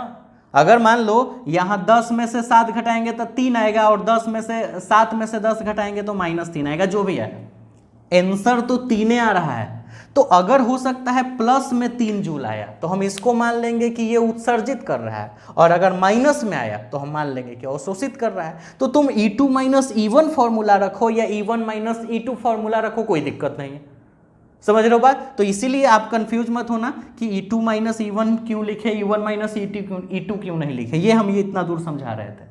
तो E2 माइनस E1 हो या E1 माइनस E2 हो, मैग्नीट्यूड तो वही आएगा, जो आंसर आना है वही आएगा, अंतर आ जाएगा प्लस या माइनस में। तो वो देख लेंगे कि उत्सर्जित हो रहा है कि अवशोषित हो रहा है। अगर प्लस में आया तो उत्सर्जित, और अगर माइनस में आया तो अवशोषित, ठीक है। तो अब नील्स बोर के थ्योरी पे आते हैं। तो नील्स बोर अपने थ्योरी में ये बताया कि चाहे उत्सर्जन हो या अवशोषण यानी एमिशन हो या एब्जॉर्प्शन हो, वो दोनों के बीच का जो डिफरेंस होगा, जो एनर्जी निकल रहा है या जो एनर्जी अवशोषित हो रहा है, ले रहा है या दे रहा है, वो वैल्यू Hν के बराबर होगा। इसको आप क्या बोल रहे हो, इसको आप ये बोलो E2 माइनस E1 का मतलब ऊर्जा उत्सर्जन, एनर्जी में कितना वैल्यू में उत्सर्जित कर रहा है। जैसे 10 जूल था, 7 जूल वाले में जा रहा है तो 3 जूल उत्सर्जित कर लेगा, तो कैसे निकालेंगे, घटा के। तो ये जो E2 माइनस E1 है, इसका मतलब क्या है, इसका मतलब है कि जो आप एनर्जी बाहर निकल रहा है इलेक्ट्रॉन से, या हो सकता है वो इलेक्ट्रॉन एनर्जी अपने अंदर ले, जैसे 7 से 10 में जाएगा तो वापस एनर्जी तीरेगा, तो कितना तीरेगा, तो 3 ही तीरेगा, तो 3 वो अपने अंदर अवशोषित कर लेगा, तो उसका वैल्यू है E2 माइनस E1। और वो किसके बराबर होगा, तो Hν के। अब Hν क्या है, Hν नहीं पढ़े थे, प्लांक थ्योरी, प्लांक सिद्धांत, मैक्स प्लांक का क्वांटम सिद्धांत यही ना था, E बराबर Hν। तो ये जो है वो प्लांक सिद्धांत के अनुसार, हमने शुरू में ही बताया था कि नील्स बोर मैक्स प्लांक के क्वांटम थ्योरी का यूज किए थे, तो यही थ्योरी तो यूज किए कि इलेक्ट्रॉन अगर ऑर्बिट चेंज करता है, कुल मिला के अब फाइनल बात ये समझो कि अगर इलेक्ट्रॉन ऑर्बिट चेंज करेगा, कक्षा चेंज करेगा, एक कक्षा से दूसरे कक्षा में जाए, नीचे से ऊपर जाए, ऊपर से नीचे, या हायर लेवल से अप लोअर लेवल में जाए, या लोअर लेवल से हायर लेवल में आए, उसमें जो एनर्जी का ये 2 कंडीशन होगा, एनर्जी का उत्सर्जन करवा ले यानी एमिशन, या एनर्जी का एब्जॉर्प्शन करवा ले, अवशोषण करवा ले, कुछ भी करवा ले, उसका वैल्यू होगा इसी के बराबर, Hν के बराबर, E बराबर Hν के बराबर। और Hν क्या था, प्लांक सिद्धांत का थ्योरी। तो प्लांक कांस्टेंट के थ्योरी का यूज करके नील्स बोर ने एक नया थ्योरी दे दिया। ये लास्ट टॉपिक है, 5 थ्योरी आपको मिल गया। अच्छा, कुल मिला के 5 थ्योरी दिया गया, इसमें 2, इसमें 1, इसमें 1, इसमें 1, 5 थ्योरी। नील्स बोर ने अपना 5 थ्योरी दे दिया। और इस थ्योरी के लिए 1922 में यानी 1913 में इन्होंने ये थ्योरी दिया था, और 1922 में इनको नोबेल पुरस्कार से सम्मानित किया गया। तो आप ये बात याद रखिएगा कि नील्स बोर को नोबेल पुरस्कार भी मिला है, तो वो कब मिला है, तो awarded by Nobel prize in 1922 यानी 1922 ईस्वी में इनको नोबेल प्राइज से सम्मानित किया गया था। ठीक है, समझ गए बात। और ये इस तरह का 5 थ्योरी हो गया। 5 थ्योरी को वापस हम एक बार रिमाइंड करवा देते हैं। सबसे पहला थ्योरी कि किसी भी एटम का जो चार्ज होगा, ठीक है, किसी एटम का जो न्यूक्लियस होगा, नाभिक, वो पॉजिटिव होगा और उस पर आवेश होगा Jd के बराबर। ठीक है, और इसी में एक और थ्योरी पढ़ना था इसके अकॉर्डिंग कि इलेक्ट्रॉन चारों तरफ घूमता है न्यूक्लियस के, नाभिक के, किसके कारण से, तो सेंट्रीपेटल फोर्स यानी अभिकेंद्रीय, सेंट्रीपेटल फोर्स यानी अभिकेंद्रीय बल। और वो अभिकेंद्रीय बल कहाँ से आता है, तो नाभिक प्लस होता है और इलेक्ट्रॉन माइनस, वो दोनों के बीच में आकर्षण यानी अट्रैक्शन के कारण। ठीक है, तीसरा ये बताया गया कि इलेक्ट्रॉन सारे ऑर्बिट में नहीं घूमते, कुछ स्पेशल ऑर्बिट में घूमते हैं, और जिस ऑर्बिट में घूमते हैं उस ऑर्बिट को स्टेशनरी ऑर्बिट या स्टेबल ऑर्बिट के नाम से जानते हैं, हिंदी में अस्थाई। ठीक है। चौथा, आखिर इलेक्ट्रॉन जिस स्पेशल ऑर्बिट में घूमते कैसे पहचान करें, तो पहचान करने का तरीका है इसके अनुसार कि वही इलेक्ट्रॉन सिर्फ उसी कक्षा में घूम सकता है जिसमें उसका एंगुलर मोमेंटम यानी कोणीय संवेग h/2 का पूर्णांक गुणज हो, ठीक है। ये भी, और लास्ट पांचवा थ्योरी आपने पढ़ा कि इलेक्ट्रॉन हायर से लोअर में जाए या लोअर से हायर में जाए, यानी नीचे से ऊपर या ऊपर से नीचे, कक्षा चेंज करे, ऑर्बिट बदले, तो उसके एनर्जी का जो डिफरेंस होगा, या उसको बोल सकते हैं एनर्जी अवशोषण या एनर्जी उत्सर्जन, यानी एमिशन बाहर निकालना या अब्जॉर्प्शन अपने में लेना, वो बराबर होगा h नू के। 5 थ्योरी, और इसके लिए इनको 1922 में नोबेल पुरस्कार मिला, काफ़ी काम का थ्योरी है, ठीक है। तो इसके बारे में जो लिखना है, ठीक है, वो डिस्प्ले पे मेरा नंबर्स वगैरह है। अगर आप व्हाट्सएप ग्रुप में नहीं हैं तो आप मुझे व्हाट्सअप कीजिए इस मेरे नंबर पे, ठीक है। हम आपको पीडीएफ फाइल प्रोवाइड कर देंगे, उस पीडीएफ फाइल से आप उतार लीजिएगा, क्योंकि डिस्प्ले पे जो वो आंसर लिख के देना होता है उसमें बड़ी मुश्किल हो जाता है, वो एडिटिंग करने में बहुत दिक्कत हो जाता है, उस पर डालना, फिर वो कभी कभी किसी बच्चा को दिखता नहीं क्लियरिटी फॉर्म में, तो वो थोड़ा दिक्कत हो जाता है। इसलिए हम आपको हमेशा आप ग्रुप में पीडीएफ फाइल भेजेंगे, जो चैलेंजेस यूनिक क्लासेस कोचिंग का अपना ग्रुप है। अगर कोई बच्चा अगर ग्रुप में नहीं है तो वो हमें पर्सनली मैसेज कीजिए, ग्रुप में जोड़ने के लिए हम आपको ग्रुप में जोड़ देंगे, या फिर ऐसे भी हम आपको पीडीएफ व्हाट्सअप नंबर पे भेज देंगे, तो मेरे नंबर पे आप व्हाट्सअप लिख कर लीजिए और देख लीजिए, ठीक है। अब हम लोग आगे की थ्योरी में चलते हैं, और वो थ्योरी और ज़्यादा इंपॉर्टेंट है, इन्हीं सब कंडीशन का यूज करेंगे, 5 नंबर का थ्योरी लाएंगे, ठीक है। अब हम लोग नेक्स्ट टॉपिक पढ़ते हैं। ये टॉपिक आपका 5 मार्क्स का थ्योरी है, हाइड्रोजन स्पेक्ट्रम का बोर सिद्धांत। हाइड्रोजन स्पेक्ट्रम का बोर सिद्धांत, यानी बोर थ्योरी में हाइड्रोजन स्पेक्ट्रम के बारे में पढ़ना। हाइड्रोजन स्पेक्ट्रम आगे हम बताएंगे क्या होता है। अभी आप bore theory of hydrogen atom में कुछ फॉर्मूला सिद्ध कर लीजिए, उसके बाद ही हम स्पेक्ट्रम को एक्सप्लेन कर पाएंगे। तो चलो देखते हैं। सबसे पहले तो हम एक एटम का बात कर लेते हैं, ठीक है। यहाँ साइड में फिगर बनाते हैं एक एटम, चलिए एक एटम बन गया, ठीक है। एटम यानी परमाणु। उसके बाद इसका एक सेंटर है जो पॉजिटिव चार्ज से ले से अंदर भी पॉजिटिव लगा सकते हैं, बाहर भी, जैसे आपकी मर्जी, ठीक है। इसको नाभिक बोला जाता है। हटा ही देते, इसको नहीं लगाते हैं, बस आप मान लेना, ठीक है।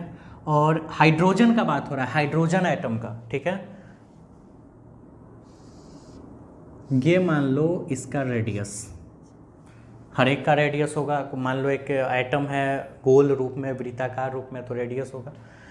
और इस पर जो आवेश है वो आवेश क्या होता है, जेडी के बराबर, यही ना। और हाइड्रोजन का बात हो रहा है तो हाइड्रोजन का Z1 और 1.6 × 10⁻⁻19 लिखो, या सिर्फ E लिख के छोड़ देते हैं, समझ लेंगे कि E का वैल्यू 1.6 × 10⁻⁻19 है, ठीक है। तो रिजल्ट E का वैल्यू होता ही उतना है। तो इसका मतलब यहाँ पे जो चार्ज है वो E है, और कौन E, तो पॉजिटिव E। हम प्लस नहीं भी लिखे तो प्लस चल जाएगा काम। और ये बड़ा सा एटम है, ये एटम मान लेते हैं, ठीक है। एक और लाइन सर्किल बना लेते हैं, 1 मिनट। ये एटम मान लेते हैं, और इसके अंदर ये कक्षा है, ध्यान से समझना, ये है कक्षा। ये एटम हो गया और उसके अंदर ये कक्षा हो गया, यानी ऑर्बिट। ये ऑर्बिट है, ऑर्बिट यानी कक्षा। और बीच में ये आपका नाभिक हो गया, न्यूक्लियस, जहाँ पे ईच चार्ज है, और उसके बीच का ये रेडियस हो गया, त्रिज्या। किसका त्रिज्या, तो सेंटर से ऑर्बिट, कक्षा का त्रिज्या है, ठीक है। अच्छा, यहाँ पे इलेक्ट्रॉन इसमें घूमेगा, इसी कक्षा में इलेक्ट्रॉन घूमेगा ना, ठीक है। वो कक्षा माने हैं जिसमें इलेक्ट्रॉन घूम सके। इलेक्ट्रॉन घूम रहा है इस तरह से, ऐसे सर्क्यूलर फॉर्म में, ठीक है, ऐसे घूम रहा है। तो डायरेक्शन वो है, फिर यहाँ आएगा तो इधर डायरेक्शन हो जाएगा, जहाँ जाएगा डायरेक्शन लगातार चेंज होता रहेगा। और इस पर चार्ज होगा माइनस, इलेक्ट्रॉन माइनस, ठीक है, समझ लो बात। और ये प्लस हो जाएगा। अब हम लोग चलते हैं, माना कि एक इलेक्ट्रॉन, इसको लिखते नहीं है, ठीक है।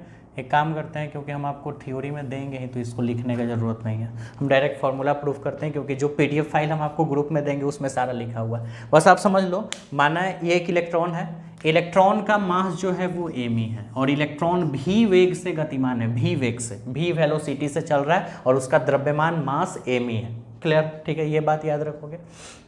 अच्छा, रेडियस ऑर्बिट का यानी कक्षा का जो रेडियस है वो आर माना। यही सब लिखा जाता है यहाँ पे, जो कि वो पीडीएफ फाइल में लिखा हुआ रहेगा, तो टाइम बर्बाद नहीं करते, जल्दी जल्दी क्लियर करते हैं। अच्छा, अब एक बात बताओ, नील्स बोर के थ्योरी के अनुसार, नील्स बोर के थ्योरी के अनुसार इलेक्ट्रॉन घूमने के लिए, इलेक्ट्रॉन को घूमने के लिए अभिकेंद्रीय बल चाहिए ना। इलेक्ट्रॉन को घूमने के लिए कौन बल चाहिए? अभिकेंद्रीय बल, यानी सेंट्रीपेटल फोर्स, क्योंकि यहाँ पे इलेक्ट्रॉन घूम रहा है फिगर के अकॉर्डिंग। और ये अभिकेंद्रीय बल सेंट्रीपेटल फोर्स आएगा कहाँ से? तो नाभिक और इलेक्ट्रॉन, इसे इलेक्ट्रॉन लिख समझ लेना, के बीच आकर्षण बल के कारण, ठीक है, यानी attraction between nucleus and electron. Electron और न्यूक्लियस के बीच में अट्रैक्शन, आकर्षण बल के कारण सेंट्रीपेटल फोर्स आता है।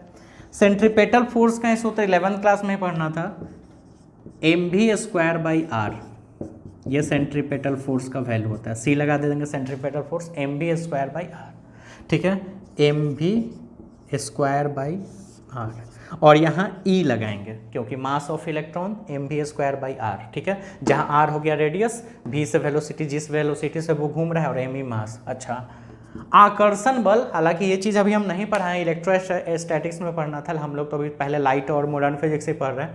तो इलेक्ट्रोस्टैटिक्स में F बराबर 1/4πε0 इंटू Q1 इंटू Q2/r²।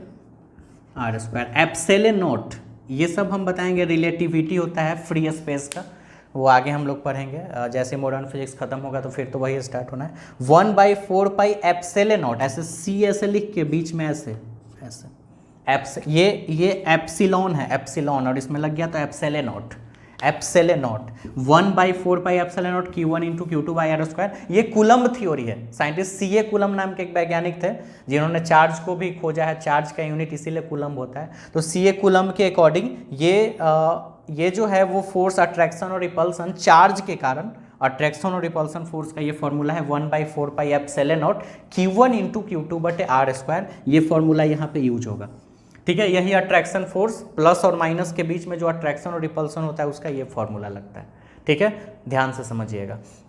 अच्छा, एक और फॉर्मूला यहाँ पे हम लोग यूज करेंगे पोटेंशियल का, पोटेंशियल, अच्छा वो आगे आएगा, चलो बाद में देखेंगे। पोटेंशियल एनर्जी का ऐसे फॉर्मूला होता है, ठीक है, लेकिन वो देख लेंगे बाद में, अभी फिलहाल यहाँ देखते हैं। अभी केंद्रीय बल सेंट्रीपेटल फोर्स नाभिक और ई के बीच में अट्रैक्शन फोर्स के कारण, इसका वैल्यू कितना हो जाएगा? फॉर्मूला के अनुसार 1/4πε0 Q1 इंटू Q2। तो Q1 मतलब पहला आवेश, Q2 मतलब दूसरा आवेश, यानी पहला चार्ज दूसरा चार्ज, तो पहला चार्ज E है और दूसरा चार्ज -E है,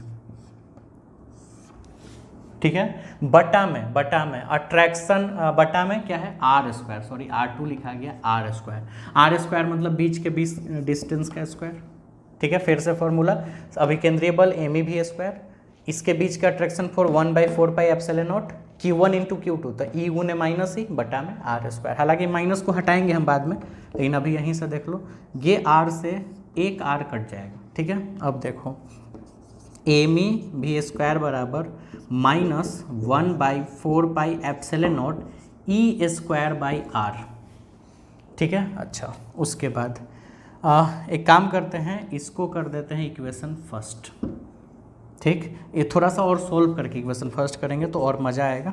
mv² बराबर -E² बटा में 4πε0 इंटू r, और इसको इक्वेशन फर्स्ट कर देते हैं, ठीक है। सिर्फ मल्टीप्लाई करके लिख दिए। अब नाउ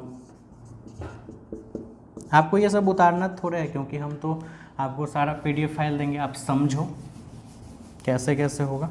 अब देखिए, अब थोड़ा ध्यान से समझिएगा। अब हमको बताना है इलेक्ट्रॉन किस कक्षा में घूम सकता है। इलेक्ट्रॉन उसी कक्षा में घूम सकता है जिसमें उसका कोणीय संवेग ये हो h/2π का पूर्णांक गुणज। ये रूल्स आपने पढ़ा नील्स बोर में ही, यानी इंग्लिश में एंगुलर मोमेंटम कितना होना चाहिए, तो इंटीग्रल मल्टीपल ऑफ h/2π, तभी इलेक्ट्रॉन उस ऑर्बिट में घूम सकता है। ठीक है, अब आगे ध्यान से समझना। ठीक है, तो कोणीय संवेग होता है L, और h/2π का पूर्णांक गुणज मतलब n से इसमें गुना करेंगे, इसको न्यूमेरिकल फॉर्म में ऐसे लिखेंगे, लैंग्वेज के फॉर्म में ऐसे लिखेंगे। L का सूत्र होता है mvr, अभी तो पढ़ाए थे mvr, और इसमें e लगा देते हैं तो mvr इलेक्ट्रॉन के लिए हो गया, इक्वल टू nh/2π, और ये बन गया तुम्हारा इक्वेशन सेकेंड।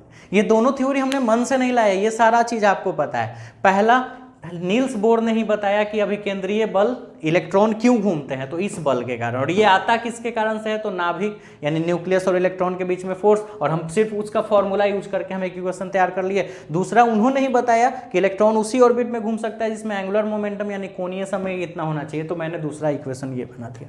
तो इस अनुसार आप देख सकते हैं कि हमारा दो इक्वेशन बन के तैयार हो चुका है, इक्वेशन फर्स्ट और इक्वेशन सेकेंड।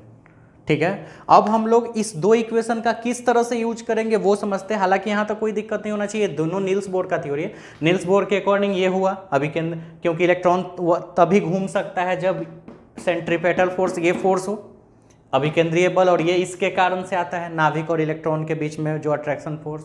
दूसरा, इलेक्ट्रॉन अगर घूम रहा है तो ये कंडीशन भी फॉलो होना चाहिए, कोणीय संवेग एंगुलर मोमेंटम का वैल्यू इतना होना चाहिए, जिसके अकॉर्डिंग दूसरा इक्वेशन बना। ये दोनों नील्स बोर बता दिए थे अपने थ्योरी में, बस हम उसको सिर्फ न्यूमेरिकल फॉर्म में सॉल्व करें, यानी मैथमेटिकल टर्म के रूप में हम इसको दो इक्वेशन तैयार कर दिया। अब इस दोनों इक्वेशन का कैसे यूज करेंगे, तो थोड़ा इसको मिटा लेते हैं और फिर देखते हैं। अब हम लोग आगे बढ़ाते हैं, ये आपका इक्वेशन दोनों इक्वेशन हम छोड़ दिए हैं आगे सॉल्व करने के लिए, दो इक्वेशन तैयार है। अब क्या करते हैं, नाउ यानी अब, ठीक है, इक्वेशन सेकेंड का स्क्वायर करके इक्वेशन फर्स्ट से डिवाइड कर देते हैं।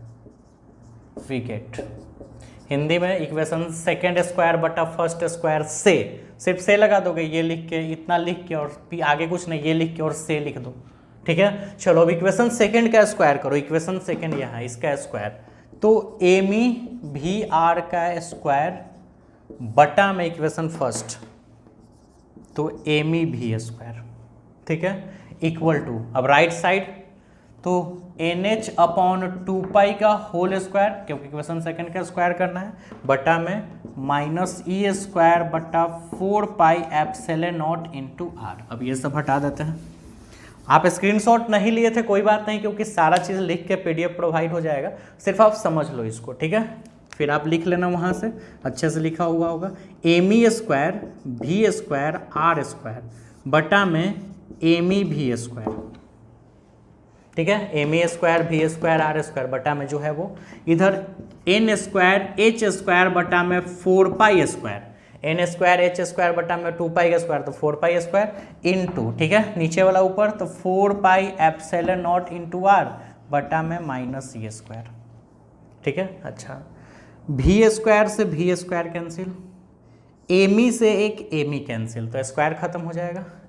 इधर 4π से 4π² कट जाएगा, बट एक पाई बच जाएगा।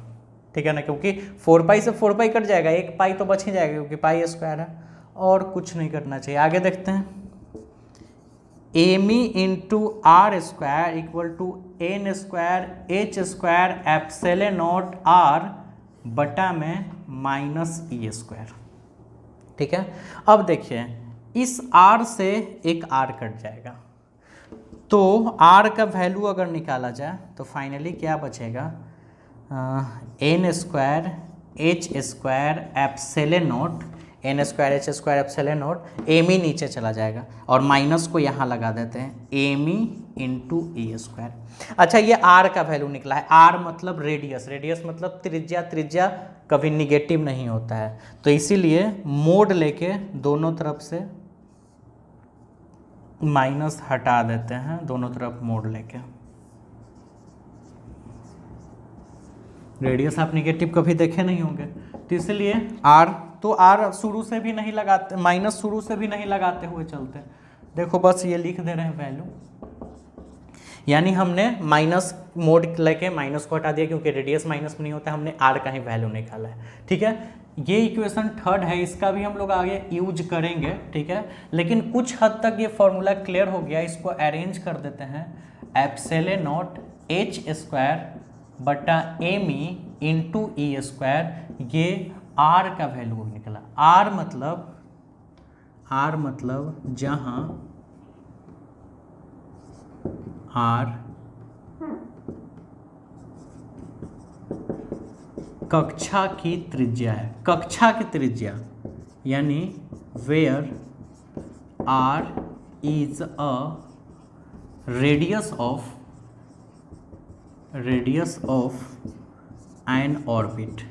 अच्छा, उस ऑर्बिट का कक्षा है जिसमें इलेक्ट्रॉन घूम रहा था, क्योंकि ऑर्बिट तो बहुत सारे हैं उसके अंदर, लेकिन ये जो रेडियस निकला है वो उसका निकला है जिसमें इलेक्ट्रॉन घूम रहा था। उस ऑर्बिट का हम बात कर रहे हैं जिसमें इलेक्ट्रॉन घूम रहा था चारों तरफ, न्यूक्लियस के चारों तरफ। उस ऑर्बिट का रेडियस निकालने का ही फॉर्मूला हो गया। यानी किसी भी ऑर्बिट के रेडियस अगर आपको निकालना है जिसमें इलेक्ट्रॉन घूम रहा है, तो हमको क्या क्या चीज का जरूरत होने वाला है। देखो यहाँ पे एन स्क्वायर छोड़ दिया है। ठीक है, क्या क्या चीज का जरूरत होने वाला है, तो epsilon naught H square M E square और एन स्क्वायर। अच्छा, ये सब चीज का जरूरत नहीं है, ये सब का वैल्यू पता है, सिर्फ एन का वैल्यू पता होना चाहिए। क्यों? क्योंकि देखो एप्सिलॉन नॉट होता है मुक्त आकाश की परावैद्युतता, मुक्त आकाश की परावैद्युतता, यानी permittivity of free space, permittivity of free space, जिसका वैल्यू होता है 8.85 गुने 10 के पावर माइनस 12 फर्मी पर मीटर। 10 के पावर, ये सब आगे पढ़ोगे इलेक्ट्रोस्टैटिक्स में, ऐसे करंट लाइट वाले चैप्टर में ये पढ़ाया गया था। ठीक है, अच्छा, एच प्लांक कांस्टेंट है, जो कि पढ़े हो मॉडर्न फिजिक्स में ही, 6.6262 गुने 10 के power minus 34 joule second.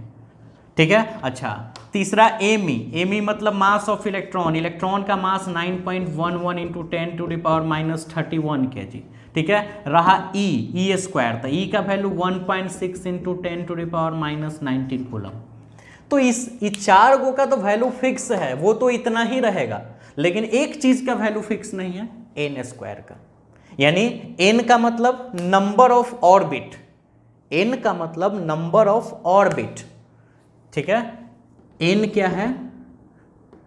Number of orbit, यानी कक्षा की संख्या, यानी किस कक्षा का बात हो रहा है।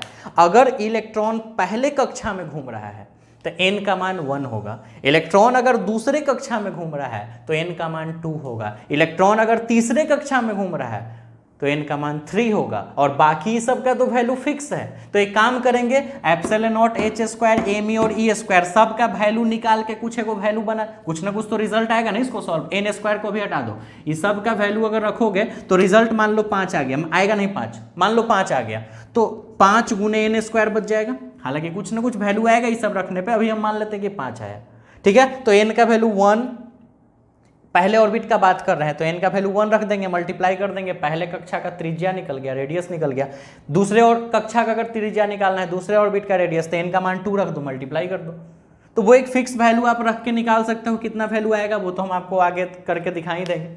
तो ये बहुत शानदार एक फायदा हो गया अपने पास। ये तीसरा फॉर्मूला कर लेते हैं, तीसरा इक्वेशन यहाँ कर दिया था, आपके पास एक फॉर्मूला जनरेट हो गया। किस चीज का फॉर्मूला? तो अगर इलेक्ट्रॉन किसी भी ऑर्बिट में, किसी भी कक्षा में अगर इलेक्ट्रॉन घूम रहा है, तो जिस ऑर्बिट में वो, जिस कक्षा में वो घूम रहा है, उसका त्रिज्या, रेडियस कितना होगा, तो उसको निकालने का फॉर्मूला होना चाहिए था मेरे पास। तो मेरे पास फॉर्मूला हो गया है, epsilon naught H square N square बटा में M E into E square. जहां ये सब का वैल्यू पता है, सिर्फ एन स्क्वायर का वैल्यू नहीं पता है, तो एन भी तो बहुत इजी वे में पता चल जाएगा। पहला कक्षा मतलब एन का मान 1, दूसरा कक्षा मतलब एन का मान 2, तीसरा मतलब एन का मान 3। ठीक है, यानी कुल मिला के ये समझ में आ रहा है कि ये सब तो कांस्टेंट है, इसका तो वैल्यू नहीं बदलेगा, लेकिन n का मान बढ़ सकता है, घट सकता है, 1 2 3 4 कुछ भी हो सकता है। तो r जो है वो समानुपाती होता है n स्क्वायर का, n स्क्वायर का समानुपाती होता है। ठीक है, कहने का मतलब ये है समानुपाती होता है, इसका मतलब, कहने का मतलब ध्यान से समझो, समानुपाती को इंग्लिश में डायरेक्टली प्रोपोर्शनल बोलते हैं। यानी कि अगर n का मान बढ़ेगा तो रेडियस बढ़ेगा, और सही बात है। अगर हम पहले कक्षा का बात कर रहे हैं तो पहला कक्षा हो सकता है इतना वो के हो, दूसरा कक्षा बड़ा होगा, तीसरा कक्षा और बड़ा होगा, तो ये रेडियस का साइज भी तो बढ़ते चला जाएगा ना, काफ़ी बढ़ते चला जाएगा। और कितना बढ़ते चला जाएगा, तो एकदम स्क्वायर फॉर्म में। जैसे कि आगे एक क्वेश्चन हम आपको देते हैं, एक क्वेश्चन है कि मान लो कि अगर इलेक्ट्रॉन पहले कक्षा में अगर घूम रहा है, ठीक है, तो उसका रेडियस और फिर दूसरे कक्षा में अगर इलेक्ट्रॉन घूमने लगा, पहला कक्षा में इलेक्ट्रॉन घूम रहा है, फिर दूसरा कक्षा में इलेक्ट्रॉन घूम रहा है, ठीक है, तो दोनों कक्षा का अपना अपना रेडियस होगा। तो दूसरे कक्षा के रेडियस पहले कक्षा के रेडियस से कितना गुना ज़्यादा बड़ा है, क्योंकि दूसरा का तो बड़ा ही होगा रेडियस, त्रिज्या, तो कितना ज़्यादा गुना बड़ा होगा, ठीक है, ध्यान से समझ लो, 4 गुना बड़ा हो जाएगा। नहीं, सीधे 4 गुना बड़ा हो जाएगा, क्योंकि n का मान, इस सब का तो वैल्यू फिक्स रहेगा, n का मान 1 रखोगे पहले कक्षा में, तो 1 का स्क्वायर 1 है, तो सिर्फ यही रह गया, ठीक है। यानी r1 का वैल्यू, पहला कक्षा का value epsilon not h square बटा में m into a square, n का वैल्यू तो 1 ही रखती है। अच्छा, अगर वही दूसरे कक्षा का बात करोगे तो ये सब तो वही रह जाएगा, लेकिन n का वैल्यू 2 रखोगे तो 2 का स्क्वायर 4, यानी कि ये सब वैल्यू वही रह जाएगा, इसमें 4 से गुना हो जाएगा, तो हो गया ना पहले से 4 गुना ज़्यादा, ठीक है। तो वो तो अपना अपना क्वेश्चंस पे निकाल सकते हो। यहाँ तक समझ गए? ये सारा चीज़ का स्क्रीनशॉट नहीं लेना है, वो सारा चीज़ आगे दिया हुआ होगा PDF फाइल में, वहीं से आप उतार लो, नहीं तो व्हाट्सअप नंबर मेरा अभी भी स्क्रीन पे शो कर रहा है, आप यहाँ से आप नंबर ले सकते हो, ठीक है। और अब हम लोग चलते हैं इसके आगे के टॉपिक को करते हैं। अब हम लोग टॉपिक को आगे बढ़ाते हैं, लास्ट होगा ये, फिर आपका खत्म हो जाएगा।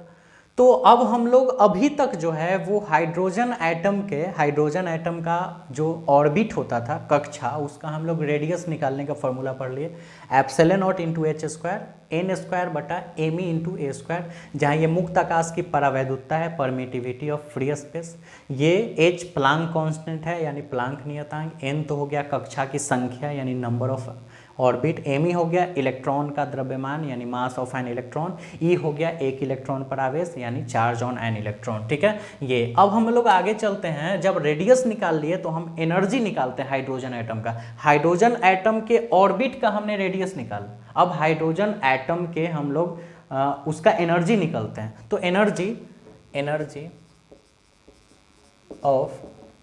ऑफ हाइड्रोजन एटम, ठीक है, हिंदी में हाइड्रोजन परमाणु की ऊर्जा, ठीक है, 2 रूप में डिफाइंड होगी, ठीक है, kinetic energy plus potential energy, ठीक है, kinetic energy plus potential energy, Hindi में गतिज ऊर्जा, शॉर्ट में इंग्लिश लिखे हैं, प्लस स्थितिज ऊर्जा,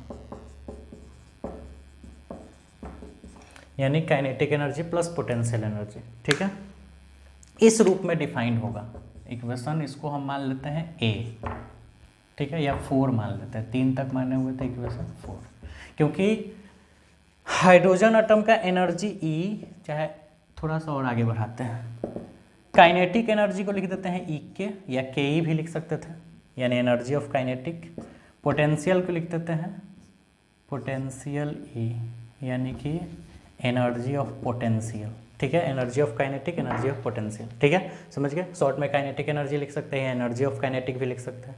तो energy of kinetic, energy of potential, KEP भी लिख के छोड़ सकते थे, ठीक है। इसको इक्वेशन कर देते हैं 4, क्योंकि 3rd तक हम लोग मान लिए थे। अब हमको अगर ये दोनों का वैल्यू पता हो जाए तो एनर्जी निकल जाएगा, ठीक है। तो अब चलते हैं, नाउ चलते हैं इलेक्ट्रॉन की गतिज ऊर्जा में, ठीक है, यानी kinetic energy of an electron, EK का वैल्यू, सूत्र होता है हाफ mv स्क्वायर, कुछ सोचना है नहीं, गतिज ऊर्जा का सूत्र हाफ mv स्क्वायर, यहाँ E लगा देते हैं, ठीक है। और इलेक्ट्रॉन की स्थितिज ऊर्जा, ऐसे स्थितिज ऊर्जा का सूत्र mgh होता है, लेकिन जब इलेक्ट्रोस्टैटिक्स का टॉपिक हम आपको पढ़ाते रहेंगे, potential energy of an electron, तो वहाँ पे एक नया फॉर्मूला चेंज होगा, ठीक है।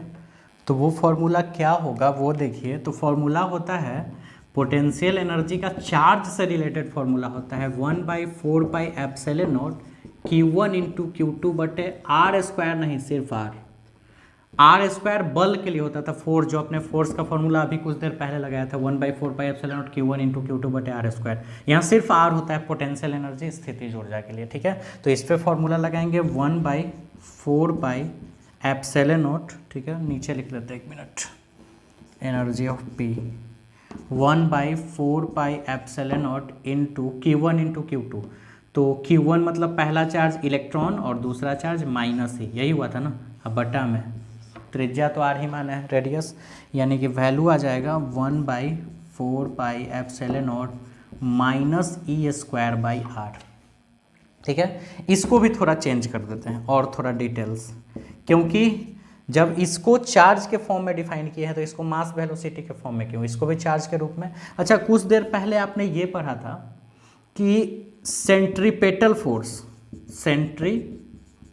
फोर्स यानी अभिकेंद्रीय बल के कारण इलेक्ट्रॉन घूमता है, और ये इलेक्ट्रॉन कब आता है, तब जब न्यूक्लियस और इलेक्ट्रॉन के बीच में अट्रैक्शन फोर्स लगता है, प्लस और माइनस के बीच में। और सेंट्रीपेटल फोर्स का फॉर्मूला mv² बटे r, सबसे पहला इक्वेशन, इसी थ्योरी का सबसे पहला इक्वेशन देखो, ये था, और 1/4πε0 इंटू E1 इंटू ये r², ये था, ठीक है। जहाँ पे माइनस लगा हुआ था, माइनस को हटा देते क्योंकि बाद में भी माइनस तो हटा ही था, तो यहीं पे माइनस हटा लेते हैं। तो यहाँ से ये r से एक r कट जाएगा, ठीक है। तो mv² का वैल्यू कितना आ जाएगा, mv² का वैल्यू 1/4πε0 इंटू E²/r, देख लो, mv² का वैल्यू यही तो आएगा 1/4πε0 इंटू E²। और इसी को तो शायद आपने इक्वेशन फर्स्ट माना था, इसको थोड़ा सा आगे बढ़ा के mv² बटा में E² बटा में 4πε0 इंटू r, ये इक्वेशन फर्स्ट। तो इक्वेशन फर्स्ट के अकॉर्डिंग, हम यहाँ पे नहीं था सामने तो हम करके दिखा दिए, इक्वेशन फर्स्ट के अकॉर्डिंग mv² को इतना लिखा जा सकता है, तो लिख दो 1/2 mv² की जगह लिख सकते हैं E² बटा में 4πε0 इंटू r। तो मुझे काइनेटिक एनर्जी और पोटेंशियल एनर्जी दोनों का जो वैल्यू है वो सेम फॉर्म में आ गया, चार्ज के रूप में, ठीक है। अब चलते हैं आगे, अब इक्वेशन 3 से, फ्रॉम इक्वेशन 4 से, सॉरी, हमको इसी का ना वैल्यू चाहिए था, और ये दोनों निकाल लिए तो काम बन गया। तो चलो निकाल लिए हैं, तो E बराबर है ना EK प्लस EP। तो E बराबर EK का वैल्यू है ये सबको सॉल्व करके लिखोगे तो E² बटा में कितना हो जाएगा, E² बटा में 2 इंटू 4πε0 इंटू r, ठीक है, प्लस इस सब को सॉल्व करके लिखोगे तो माइनस E², देख लो, माइनस E² बटा में 4πε0 इंटू r, ठीक है। अब देखो कुछ ना कुछ कॉमन होगा, E² तो कॉमन होगा ही, 4πε0 इंटू r भी कॉमन हो जाएगा, देख लो, 4πε0 इंटू r, 4πε0 इंटू r, इसमें बच जाएगा 1/2 माइनस, इसमें से ये पूरा कॉमन ही हो गया, बच जाएगा 1, ठीक है। अब E बराबर E² बटा 4πε0 इंटू r, इसको सॉल्व करोगे तो -1/2 आएगा, ठीक है।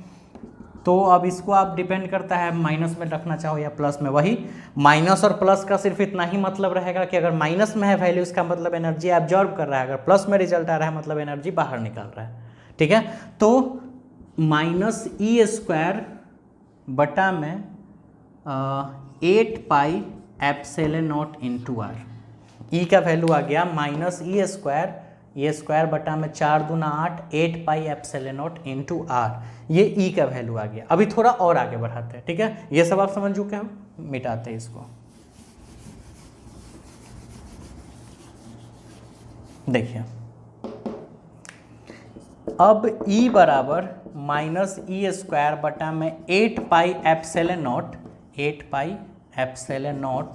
इंटू r, r का वैल्यू डालना है, तो r का वैल्यू यहाँ से लिख सकते हैं, इसीलिए तो हम इस इक्वेशन को छोड़े थे, थर्ड जो आपने छोड़ा अभी, ठीक है। तो आर का value epsilon naught into H square into N square बटा में M E into A square, ठीक है।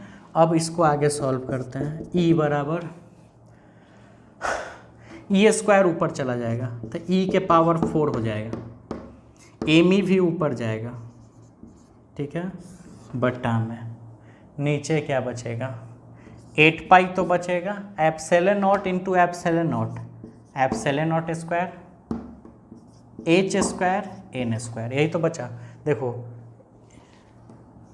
यू स्क्वायर ऊपर गया तो माइनस ई के पावर 4, एम ई भी ऊपर गया, बाकी नीचे 8 पाई एप्सिलॉन नॉट तो एप्सिलॉन नॉट स्क्वायर हो गया, उसके बाद एच स्क्वायर हो गया, एन स्क्वायर हो गया। ये एनर्जी का फॉर्मूला निकल गया। माइनस का मतलब समझ रहे हो, सिर्फ वही मोड लगे कि आप हटा भी सकते हो या छोड़ भी सकते हो। अच्छा, इसमें भी ई का वैल्यू पता है, जहाँ ई बराबर 1.6 इंटू 10⁻⁻19 कूलम। एम ई का भी वैल्यू पता है, mass of electron 9.11 into 10⁻31 kg। अच्छा, पाई तो पता है 3.14। एप्सिलॉन नॉट का भी वैल्यू पता है 8.85 इंटू 10⁻12 फैराड पर मीटर। एच का वैल्यू हो जाएगा 6.6262 इंटू 10⁻34 जूल पर सेकेंड। तो यहाँ भी देखो ध्यान से समझो, इस सब का वैल्यू तो फिक्स है, कॉन्सेप्ट समझो, यहाँ पे बहुत आराम से समझना है। ये सारा चीज का वैल्यू, ठीक है, पता है मुझे, पता नहीं किसका है तो एन स्क्वायर का, यानी ई जो है वो एन पे ही डिपेंड करता है, क्योंकि तो सब तो कांस्टेंट, इसका वैल्यू तो फिक्स रहेगा, और नीचे है और ये ऊपर है, इसका मतलब व्युत्क्रमानुपाती है, इन्वर्सली प्रोपोर्शनल। इसमें बताए थे कि त्रिज्या जो है उसका समानुपाती है एन स्क्वायर का, ठीक है, यानी कि एन का मान अगर ज़्यादा है, यानी जितना ज़्यादा ऑर्बिट का बात करोगे उतना ही उसका रेडियस बढ़ते जाएगा। लेकिन यहाँ उल्टा है, जितना ज़्यादा वाला, जितना बड़ा वाला ऑर्बिट का बात करोगे, आगे वाले ऑर्बिट का बात करोगे, उसका एनर्जी लेवल कम है। और यही तो हम समझाए थे पहले नील्स बोर वाले थ्योरी में। ध्यान दो, हम बताए थे कि नाभिक के जो सबसे नज़दीक वाला कक्षा होता है उसका एनर्जी लेवल हाई होता है, हाइयर एनर्जी लेवल पढ़ाए थे, जिसमें E1 और E2 वाला थ्योरी बताए थे। इसका हाइयर एनर्जी लेवल होता है और इसका लोअर एनर्जी लेवल होता है। यानी जो नज़दीक है, न्यूक्लियस के नज़दीक है, जो नज़दीक है उसका हाइयर एनर्जी लेवल, ज़्यादा एनर्जी लेवल है, और जो दूर है उसका एनर्जी लेवल कम है। न्यूक्लियस से, नाभिक से जो जितना दूर कक्षा होगा, जितना दूर ऑर्बिट होगा, उसका एनर्जी लेवल उतना ही कम होगा। और सूत्र के अनुसार भी पता चल रहा है कि ये जब हमने सूत्र पता किया है तो इस सूत्र के, इस फॉर्मूला के अकॉर्डिंग क्या पता चल रहा है कि समानुपाती 1/n स्क्वायर, इसका मतलब हो गया कि n का मान अगर ज़्यादा है, ठीक है, जैसे n का मान अगर 1 है और n का मान 2 है, तो 1 वाले का एनर्जी लेवल ज़्यादा होगा क्योंकि उल्टा है, व्युत्क्रमानुपाती, और 2 वाले का एनर्जी लेवल कम है। तो 1 का मतलब न्यूक्लियस के सबसे नज़दीक, तो जो सबसे नज़दीक वाला है उसका एनर्जी लेवल सबसे हाईएस्ट होगा, और जो दूर वाला है उसका एनर्जी लेवल सबसे कम होगा, ठीक है। तो इस फॉर्मूला के आधार पर ये भी पता चल गया। तो ये हालांकि एग्जाम वगैरह में तो आ भी सकता है, नहीं भी, कभी कभी रेयर केस में आता भी है। तो ये थ्योरी कंप्लीट करोगे, ये सारा चीज़ हम आपको एक्सप्लेन करके दिखा दिए कि याता के आया कैसे है, लिखना कहाँ से है। तो पीडीएफ प्रोवाइड किया गया है आपके ग्रुप में डाला गया है कि हाँ यहाँ से आप नोट्स बना लो। तो वो सारे चीज़ आज जो भी पढ़ाया गया वो सारे वहाँ नोट्स में मेंशन है, तो वहाँ से आप उतार लो, ठीक है। तो सारा चीज़ आप समझ। चलिए, तो आज का जो टॉपिक था वो तो खत्म हो गया। ये सारे टॉपिक्स को नील्स के बोर के थ्योरी को आप जरूर याद रखिएगा, वो आपका 2 मार्क्स में क्वेश्चन आ सकता है और उससे बहुत सारे ऑब्जेक्टिव क्वेश्चंस भी निकल सकते हैं, तो वो आप जरूर कंप्लीट कीजिएगा। ये जो हमने डेरिवेशंस किए इसको भी आप कंप्लीट कीजिएगा, सारा नोट्स कंप्लीट करो। नोट्स कंप्लीट करके मुझे व्हाट्सअप पे फोटो भेजो कि आपने नोट्स बनाया है कि नहीं, ये चीज़ आप प्रूफ जरूर दिखाओ। तो मे बी आप सब टॉपिक समझ ही गए होंगे। हाँ, ये वाले थ्योरी में ये माइनस साइन का एक मतलब हम आपको बता देते हैं। ऐसे माइनस आप हटा भी सकते हो, लेकिन माइनस का सिर्फ ये मतलब रखना कि दोनों के बीच में, न्यूक्लियस और इलेक्ट्रॉन के बीच में अट्रैक्शन होता है, ठीक है। क्योंकि अट्रैक्शन कहने का मतलब क्या है कि अट्रैक्शन, प्लस और प्लस के बीच में अट्रैक्शन तो लगता नहीं है, माइनस और माइनस के बीच में अट्रैक्शन तो लगता नहीं है, रिपल्सन लगता है, प्रतिकर्षण। तो प्लस को अगर प्लस के साथ गुना करो तो रिजल्ट प्लस ही रह जाता है, और माइनस को भी अगर माइनस के साथ मल्टीप्लाई करो तो रिजल्ट प्लस ही रह जाता है। जैसे 2 गुने 2 रिजल्ट 4 आता है, यानी प्लस में ही, और -2 गुने -2 रिजल्ट पॉजिटिव ही आता है। तो ये जो पॉजिटिव आ रहा है इसका मतलब प्लस और प्लस के बीच में, प्लस और प्लस के बीच में रिपल्सन होता है। यानी रिजल्ट अगर पॉजिटिव है, दो टर्म को मल्टीप्लाई करके अगर रिजल्ट पॉजिटिव है, देखो यहाँ भी दो टर्म को मल्टीप्लाई करके अगर रिजल्ट पॉजिटिव है धनावेशित, इसका मतलब यहाँ पे आकर्षण नहीं लग रहा है, प्रतिकर्षण लग रहा है, क्योंकि प्लस रिजल्ट तभी आया है जब दोनों का साइन सेम है, यानी लाइक चार्जेज है, एक जैसा चार्जेज। तो अगर एक जैसा चार्जेज है तो पक्का प्रतिकर्षण लगेगा, रिपल्सन। अट्रैक्शन कब लगेगा? जब एक प्लस और एक माइनस, या पहला माइनस दूसरा प्लस, ये दोनों को अगर मल्टीप्लाई करोगे तो रिजल्ट माइनस में आएगा। देख लो, -2 इंटू +2 -4, या -2 इंटू +2 -4। तो अगर रिजल्ट निगेटिव आ रहा है तो यहाँ पे अट्रैक्शन लग रहा है। तो और निगेटिव कब आता है? जब एक पॉजिटिव होता है और एक निगेटिव होता है, या पहला निगेटिव दूसरा पॉजिटिव, कोई भी।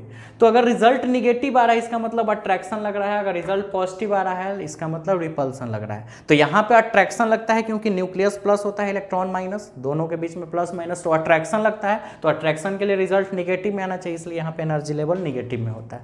ठीक है, तो ये आप समझ गया। तो कुल मिला के सारा टॉपिक आपको समझ में आ गया। तो अब ये सारे टॉपिक्स को आप जल्दी से कंप्लीट करो और मुझे व्हाट्सअप करो, और फिर मिलते हैं नेक्स्ट वीडियो में। और तब तक अपना ख्याल रखिए, और फिर लाइक बटन को जरूर दबा दीजिएगा, सब्सक्राइब भी कर दीजिएगा, और कमेंट बॉक्स में आप जरूर लिखिएगा कि आपको ये वीडियो कैसा लगा और आपको क्या टॉपिक समझ में आया। अगर आपको कोई टॉपिक समझ में नहीं आया तो आप कमेंट बॉक्स में लिखिए कि हाँ ये प्रॉब्लम है, या तो फिर मेरे व्हाट्सअप नंबर पर मुझे मैसेज कीजिए कि हाँ ये क्वेश्चंस या आप जो टॉपिक पर है उस टॉपिक में कुछ प्रॉब्लम होगा। क्योंकि ये जो ऑनलाइन क्लासेज है यहाँ पे आप क्वेश्चंस नहीं पूछ पा रहे हो, क्योंकि अगर हम आपको सामने पढ़ाते होते, लॉकडाउन अगर नहीं होता तो आप क्वेश्चंस वहाँ पे पूछ सकते थे कि जहाँ पे आप फंसते, जहाँ पे आपको टॉपिक समझ में नहीं आता वहीं पे आप क्वेश्चन पूछ पाते। लेकिन यहाँ पे पूछना थोड़ा दिक्कत है। तो दिक्कत का उपाय होता है, हर एक प्रॉब्लम का सॉल्यूशन है। सॉल्यूशन ये है कि मुझे व्हाट्सअप नंबर पर पर्सनल ये क्वेश्चन आप भेज सकते हैं, या फिर आप मुझे फ़ोन करके पूछ सकते हैं, या फिर आप जो कमेंट बॉक्स है आपका यूट्यूब चैनल का, उसमें आप कमेंट बॉक्स में वो क्वेश्चन छोड़िए, हम उसका रिप्लाई जरूर देंगे आपको। और अगर कोई बच्चा व्हाट्सएप ग्रुप में नहीं जुड़ा है, जो अपने कोचिंग का नहीं है, या अनदर कोई बच्चा है जो वीडियो देख रहा है और उसको मेरा वीडियो पसंद आ रहा है, तो लाइक तो करना ही है। साथ साथ आपको अगर मेरे ग्रुप में जुड़ना है जिससे कि आपको बेनिफिट होते रहे, तो आप मेरा जो नंबर वो 9155505959 का जो नंबर है, उस नंबर पे आप मुझे व्हाट्सअप अपना नाम लिख के भेज दीजिए, हम आपको ग्रुप में जोड़ देंगे और सारा चीज़ मिलते जाएगा। तो फिर मिलते हैं, फिर अपना ख्याल रखिए, bye bye, see you letter.